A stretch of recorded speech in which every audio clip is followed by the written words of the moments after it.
Hello students, I am Sudeshma. Welcome back to my YouTube channel English Mastermind. Today we will discuss question answer of lesson 10 of 8th class reader book Honeydew and our lesson name is The Great Stone Phase 2. बच्चों इससे पहले जो 9 chapter था उसका first part था, उसके question answer मैं already दे चुकी हूँ। तो आज हम इस लेसन के क्वेश्चन आंसर डिस्कस करेंगे। इससे पहले जितने भी लेसन मैं सभी की वीडियोस डाल चुकी हूँ, आप मेरे चैनल पर विजिट कर देख सकते हैं। और एसएस और साथ में हिंदी की वीडियोस भी मैं डाल चुकी हूँ। तो बच्चों आपको वीडियोस कैसी लगती हैं ये आप कमेंट सेक्शन में कमेंट करके बता सकते हैं। Now let's discuss the question answer. हाँ, एक बात और, इसकी जो एक्सरसाइज हैं वो सारी मैंने बाद में इकट्ठे ही डिस्कस की हैं, तो पहले हम क्वेश्चन आंसर डिस्कस कर लेते हैं। तो हमारा फर्स्ट क्वेश्चन है, how was Ernest different from others in the valley. घाटी में जो दूसरे लोग थे उनसे जो अर्नेस्ट था वो डिफरेंट कैसे था। अर्नेस्ट ये जो बच्चा स्टोरी में वो, तो Ernest was different from the others in the valley because he was humble and kind natured. क्योंकि वो हम्बल मतलब थोड़ा सा सॉफ्ट वो, एंड काइंड नेचर और दयालु स्वभाव का था, हम्बल भी था। He was a simple hearted person who hoped for the good of Mankind. वो एक सिंपल हार्टेड मतलब सच्चे दिल का सादा आदमी था जो मानवता के लिए कुछ अच्छा चाहता था। होप्ड होता आशा करना, मानवता की भलाई की इच्छा रखता था। His thoughts were also unique. उसके जो थॉट्स थे, विचार थे, बिल्कुल यूनिक थे, सबसे डिफरेंट थे। सेकेंड क्वेश्चन है, why did Ernest think the poet was like the stone face. जो अर्नेस्ट है वो क्यों सोचता है कि जो पोएट है was like the stone face, वो बिल्कुल स्टोन फेस जैसा है। Ernest thought that the poet was like the stone face because he considered the thought of the poet quite worthy. क्योंकि उसे लगा कि जो पोएट के थॉट हैं वो अच्छे हैं और वो जरूर ऐसा ही, मतलब ये ग्रेट स्टोन वाला ही आदमी है ये, मतलब जैसा ग्रेट स्टोन है जिसकी फिगर इससे मिलती है, पोएट को ऐसा मानने लगता है। What did the poet himself say about his thoughts and poems. Poet खुद है वो क्या कहता है अपने थॉट्स और पोएम्स के बारे में। Answer, the poet told Ernest that although his poems contained a distinct voice of a heavenly song, but his life was difficult from his poems. ये डिफरेंट आएगा बच्चों, डिफरेंट आएगा, डिफिकल्ट नहीं है, डिफरेंट है। द पोएट टोल्ड, पोएट ने उसको Ernest को बताया कि यद्यपि उसके जो थॉट्स हैं, ऑल्दो हिज पोएम्स, उसकी जो पोएम्स हैं, कंटेंड अ डिस्टेंस वॉइस, उनके अंदर है क्या, एक दूर की वॉइस है, ऑफ अ हेवनली सॉन्ग, किसी दैवीय सॉन्ग की आवाज़ है उसकी पोएम्स के अंदर, लेकिन फिर भी जो उसकी लाइफ है वो उसकी पोएम से टोटली डिफरेंट है। He had lacked, LACKED, he had lacked faith in his own thoughts. Lacked होता है कम, फेथ होता है विश्वास, उसको अपने ही थॉट्स में खुद कम विश्वास है। क्वेश्चन 4 है, what made the poet proclaim Ernest was the stone face. किस चीज़ ने पोएट को, ये प्रोक्लेम होता है डिक्लेयर करना, बताना, तो किस चीज़ ने पोएट को ऐसा कहने के लिए मजबूर किया कि जो अर्नेस्ट है उसका जो फेस है वो स्टोन फेस से मिलता है। आंसर है, Ernest when Ernest was addressing the villagers, जब वो गांव वालों को एड्रेस कर रहा था, मतलब उससे बातें कर रहा था। He spoke what was there in his heart and mind, तो उसने वही बोला जो उसके दिल में था, उसके माइंड में था। His words had power as they agreed with his thoughts, वो मतलब उसके अंदर, उसके वर्ड्स के अंदर ऐसी पावर थी कि सारे लोग, दे किसके लिए, पीपल के लिए, कि घाटी के जितने लोग थे उसके थॉट्स से अग्री करने लगे, सहमत हो गई। And at that moment Ernest face took on an expression, और उसका जो है इस मोमेंट पे जो उसका अर्नेस्ट का फेस था, took on an expression so grand that the poet proclaimed that the Ernest was the stone face. वो मतलब उसके फेस पर ऐसे एक्सप्रेशन आ रहे थे, इतने महान एक्सप्रेशन आ रहे थे कि जो पोएट था उसने ये कह दिया कि जो अर्नेस्ट है वही स्टोन फेस वाला आदमी है। नेक्स्ट है क्वेश्चन 5 का part first, who by common consent turn out to be like the great stone face. Consent होता है सहमति, कॉमन सहमति के द्वारा, आम सहमति के द्वारा लास्ट में कौन इंसान ग्रेट स्टोन फेस वाला आदमी निकला। आंसर है, when the poet proclaimed that the Ernest was the likeness of the stone face. जब पोएट ने प्रोक्लेम होता है डिक्लेयर कहना, जब पोएट ने ऐसा कहा कि जो अर्नेस्ट है वही उसी के चेहरे के अंदर ग्रेट स्टोन वाली समानता है, लाइकनेस है। All the people looked and so that what the poet said.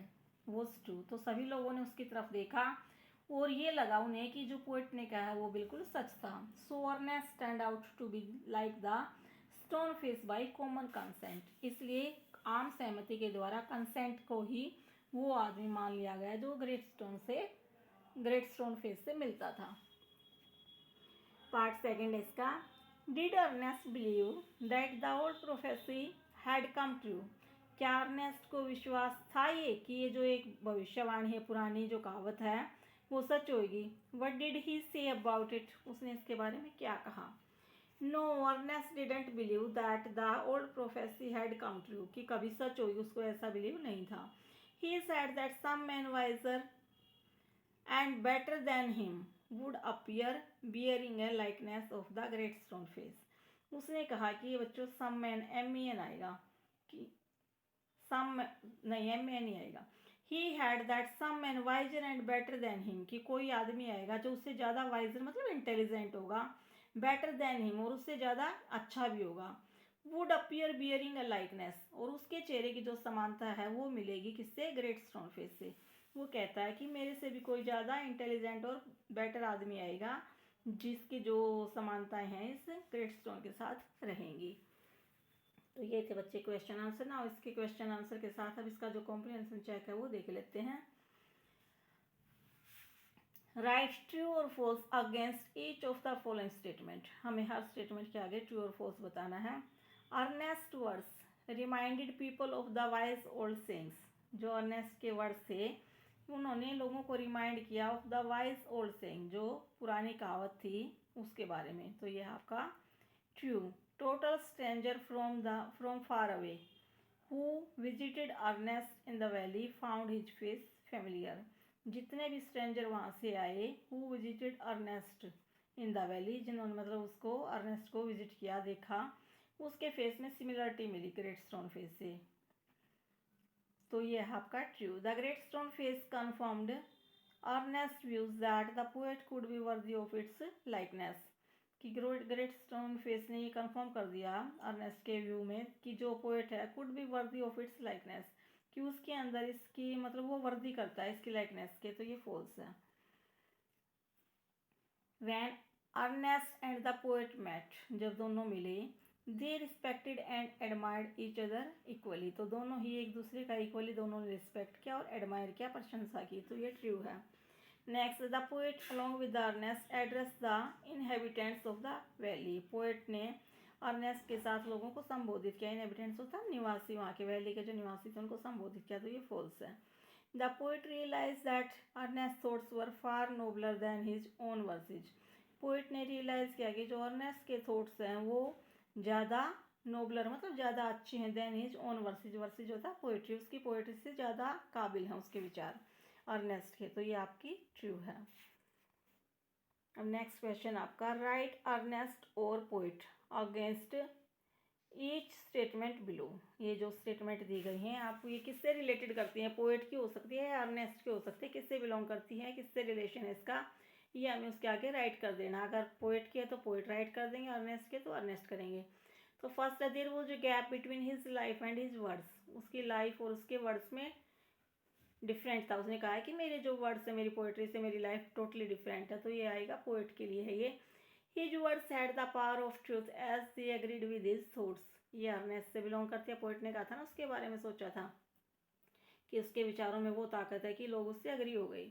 His words were as soothing as a heavenly song but only as useful as a vague dream। तो ये poet के लिए है। His thoughts were worthy, ये Ernest के लिए है। Whatever he said was truth itself, ये अर्नेस्ट के लिए है, अर्नेस्ट से रिलेटेड है। His poems were noble, ये पोइट की है। His life was nobler than all the poems।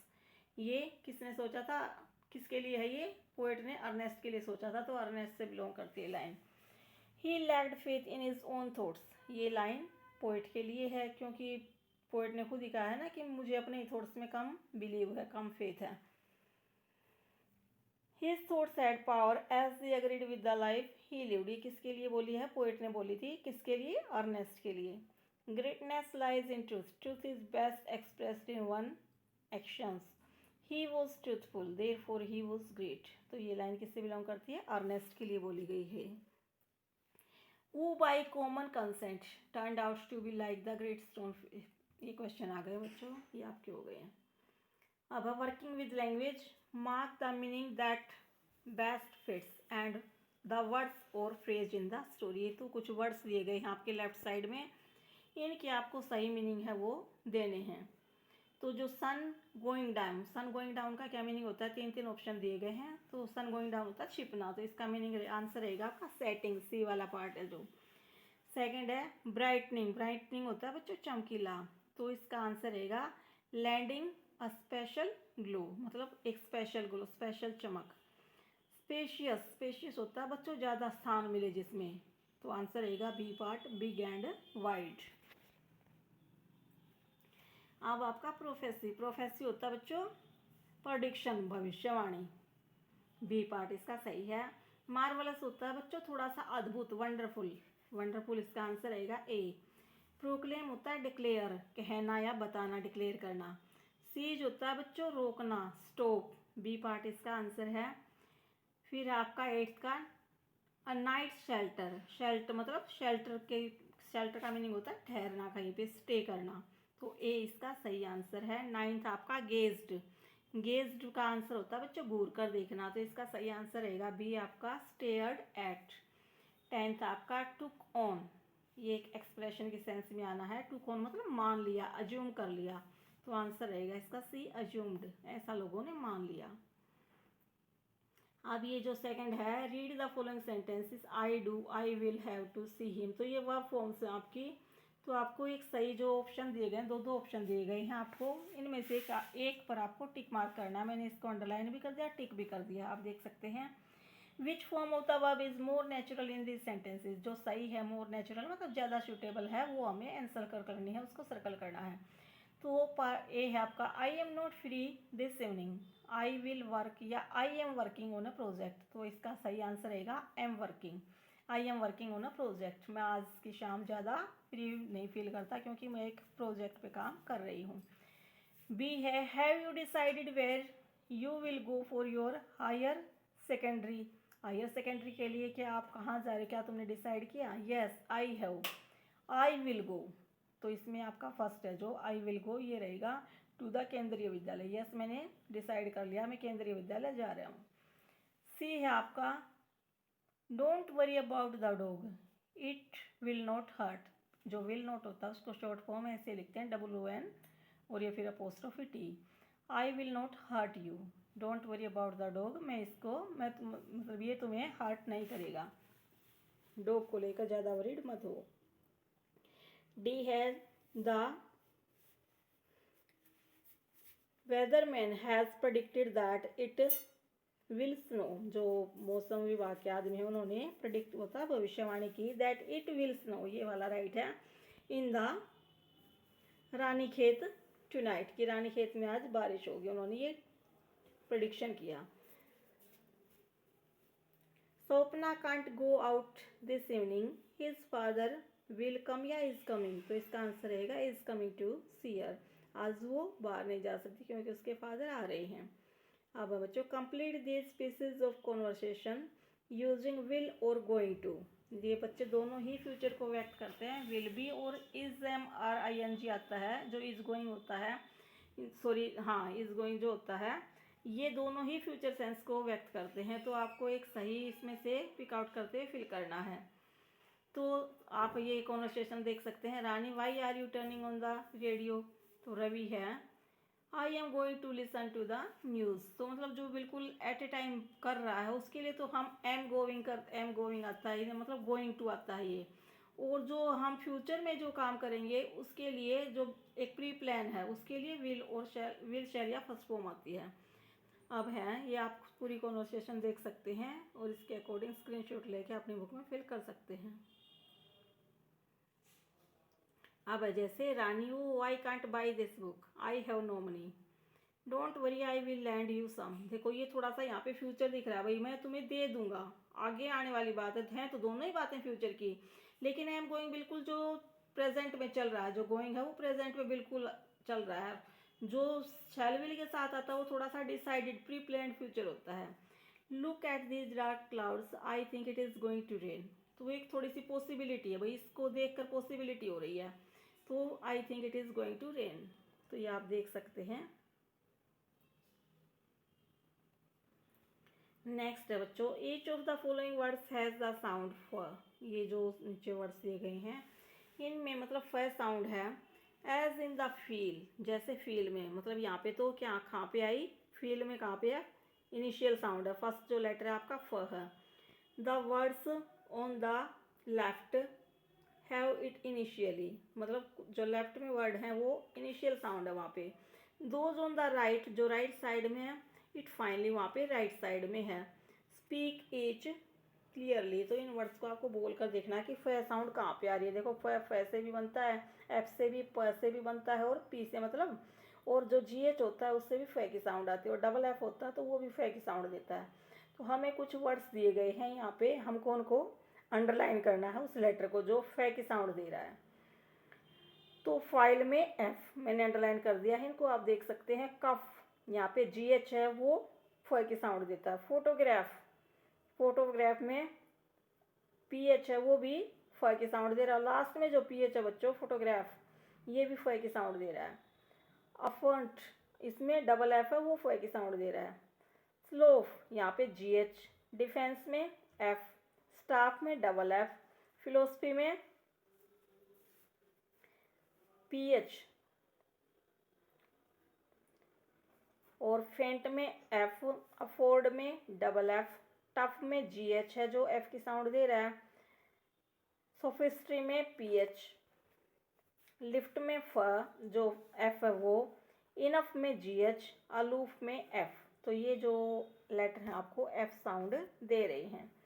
तो अब आपका जो है next question, put each of the following in the correct order to construct sentences. ये अब कुछ वर्ड्स दिए गए हैं आपको, इनको आपको सही अरेंज करते हुए एक मीनिंगफुल सेंटेंस बनाना है। तो आप ये देख सकते हैं बच्चों, तो जो ये आपको दिए गए हैं तीन चार उसमें है, ये आपको ये एक सही सेंटेंस करना है, इनको सही से रीऑर्डर करना आपको। तो George Abraham a resident of Noida near Delhi is visually impaired.